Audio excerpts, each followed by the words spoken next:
Welcome back to part 7 of the love story. This is like the 10th retake we've done of this because my TikTok is glitchy. So, we made it. Welcome back to the cliffhanger. I hope you guys loved it. Yeah, we thought that was funny. It was pretty funny. So, if this does not save, I'm gonna freaking flip, okay? Okay. Reliving the worst time of my life is not fun, okay? No, and this is third time. Yeah, like 11 times already. Okay, here we go. From the top. Take it away, baby.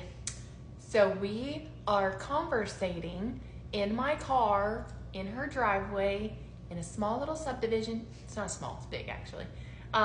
We're not like hooting and hollering, cussing profanities or anything, like being tacky or obnoxious with it. But we're definitely exchanging words in a very aggressively, angrily way, okay? Because I was done. I was finitoed, okay? I was done. I was sick of the lying. I was sick of the hiding. I was sick of being worn so paper thin. I literally was dying, okay? Like I was legit dying. No, she was legit sick. But I was like, my stress, mental, physical, everything was bad. Like I think I got down to like 119 because like I was weighing myself daily and like I just wasn't eating. Like I didn't have time to eat and I didn't want to eat. I was very stressed. So I told her, I was like, I'm done. Like this is it. And the reason why I was done, the straw that broke the camel's back was leading up to that, I had been staying at her house for like days. Okay. Like she had not come over to my house and stayed the night in days. And this night she had promised me she would. And she broke her promise. She was like, I can't. My mom won't let me. And so I was like, bullshit, dude. Like, I was like, that is bullshit, okay? Like, you are staying the night with me. And so then we argued about that. Like, I was telling her, like, how unfair it was. Like, I do all this. And, like, it was more of a give situation than a take. Like, I was giving a lot in the relationship. And there wasn't a lot she was giving up.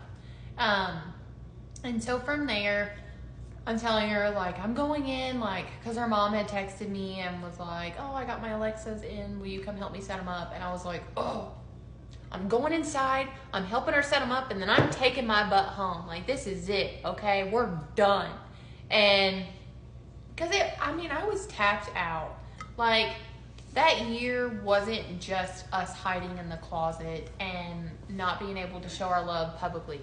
That year was me going through a divorce, me going through those changes with 2 kids, me going through having to live on my own, me going through a job change, getting bit by a brown recluse, 2 surgeries at that time.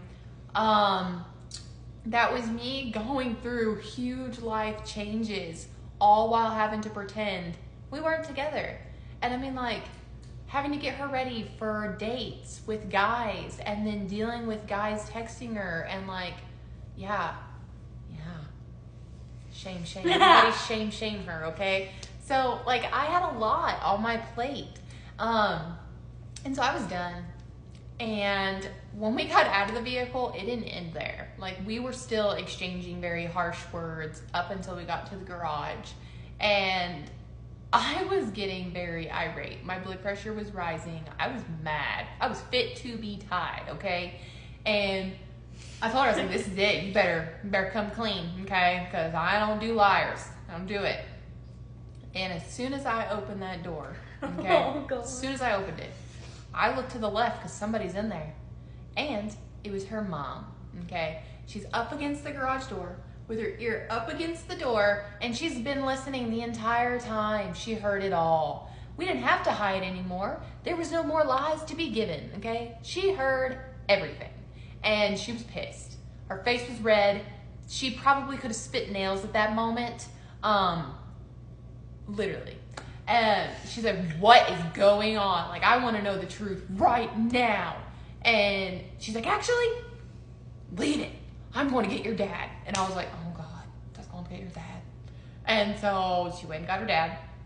And I just looked at Coda and I was like, this is it. No more fucking lying. I was sick. Everything's getting laid out on the table. While all this is happening, she either had COVID or the flu. She was sicker than a dog. Like, she had never been that sick. No, Ever. I had TB. I'm just She kidding. had something. There was something wrong with her. On top of everything else, okay?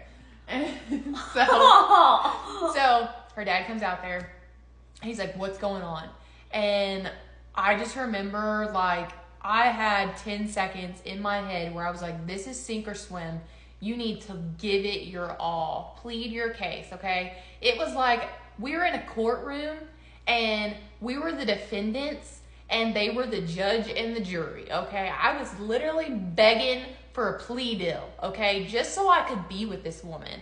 Like, having to beg to be able to be with somebody is the most, I don't even know the word. It is the most, what is the word I'm looking for? You're asking the wrong person. Anyways, you guys know what I mean. If you know what word I'm talking about, put it in the comments. But it was terrible, okay? That's the worst feeling, having to beg for love. And I remember 2 hours went by, dude.